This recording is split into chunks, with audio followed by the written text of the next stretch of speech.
2026 বিশ্বকাপের উদ্বোধনী ম্যাচে মেক্সিকো 2-0 গোলে সাউথ আফ্রিকাকে হারায়। এই ম্যাচে কয়েকটি উল্লেখযোগ্য রেকর্ড ও ঘটনা ঘটেছে।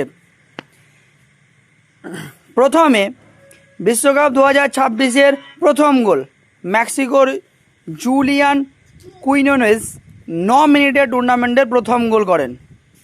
উদ্বোধনী ম্যাচে সর্বাধিক লাল কার্ডের রেকর্ড। ম্যাচে মোট 3টে লাল কার্ড দেখানো হয়। দক্ষিণ আফ্রিকা 2 খেলোয়াড় এবং মেক্সিকোর 1জন খেলোয়াড় লাল কার্ড পান। এটি বিশ্বকাপের উদ্বোধনী ম্যাচগুলোর ইতিহাসে সর্বাধিক লাল কার্ডের ঘটনা হিসেবে উল্লেখ করা হয়েছে। রাউল হেমেনেজের প্রথম বিশ্বকাপ গোল। রাউল হেমেনেজ টোটাল 4টা বিশ্বকাপ খেলেছেন, তার মধ্যে প্রথমবার উনি বিশ্বকাপে গোল করলেন। মেক্সিকোর উদ্বোধনী ম্যাচ জয়ের অভিশাপ ভাঙা। বিশ্বকাপের উদ্বোধনী দিনে মেক্সিকো আগে কখনো জয় পায়নি। 2026 সালে প্রথমবার উদ্বোধনী ম্যাচে জিতে সেই দীর্ঘ অপেক্ষার অবসান